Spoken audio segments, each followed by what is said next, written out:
আচ্ছা ঠিক আছে। সো কালার ওভারলে আমি যেটা বুঝতেছি সেটা হচ্ছে যে আপনি একটা কালারের উপর আরেকটা কালার নিয়ে আসতে যাচ্ছেন, রাইট?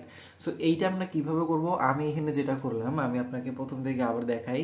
মনে করেন আমাদের প্রথমে একটা কি আছে, এইটা একটা অবজেক্ট ধরলাম, ঠিক আছে? আমি আইকন নিয়েও দেখাবো, অসুবিধা নেই। প্রথমে এইটা একটা আমরা কি ধরলাম, অবজেক্ট ধরলাম, ঠিক আছে? এইটার উপরে আমরা যে কালারটা প্রথমে একটা কপি করে নিব, same to same copy, alter দিয়ে কপি করলাম।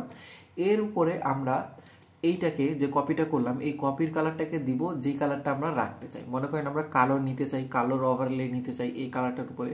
তারপরে কি করব, এইটাকে একদম এই অবজেক্টের উপরে সাথে মিলাই দিব, ওভারল্যাপ করে দিব। তারপরে এখান থেকে অপাসিটি যদি আমরা কমাই দেই, 10% করে দিলাম, একবারে কিন্তু এইটার উপর কালোর একটা শেড চলে আসলো, ঠিক আছে? এইটাই তো ওভারলে। সো আপনি এইভাবে বুঝতে পারবেন না। এইভাবে আমি যখন সাইড করব, সাইড বাই সাইড করতেছি, তখন এই দুইটা কিন্তু সেম হচ্ছে না, ঠিক আছে? আপাতত আমি এইটাই বুঝলাম। এবার আমি একটু আইকনগুলো দিয়ে দেখাই দেই যে কেমনে করতে হয়। ডিলিট বাটন কই? আচ্ছা, হয়ে গেছে। উইন্ডো, সিম্বল লাইব্রেরি, এই যে সিম্বল লাইব্রেরি কই? এইখানে তো থাকে, এই যেটা। তো এই যে এখান থেকে আমরা একটু ম্যাপ নেই বা যে কোনো একটা কিছু নেই, মনে করেন এটাই নিলাম, বড় হ। এই মনে করেন যে এটা লাল আছে, এটাকে আমরা একটু এই কালার দিয়ে দেই। কালার আসছে না কেন? সবটাকে ব্রেক লিঙ্ক করতে হবে। আচ্ছা, তো কালার আমরা দিলাম।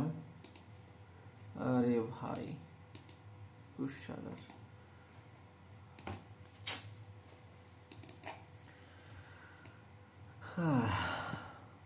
এই যে আমরা কালার দিলাম। এই কালারটার উপর আমরা কি দিতে চাচ্ছি? এই কালারটার উপরে হচ্ছে আমরা ব্ল্যাক শেড দিয়ে দেবো। সবার প্রথমে আমরা কি করবো, সর্বপ্রথমে এটা একটা কপি করে নিব। কপি করার পরে এটা আমরা ব্ল্যাক শেড বা যে কালার দিতে চাই সেই কালার করব। তারপরে দুইটা অবজেক্টকে একখানে উপরে ওভারলে করে দিব। এখান থেকে অপাসিটিটা কমাই দিব, 10% করে দিলাম, চলে আসলো,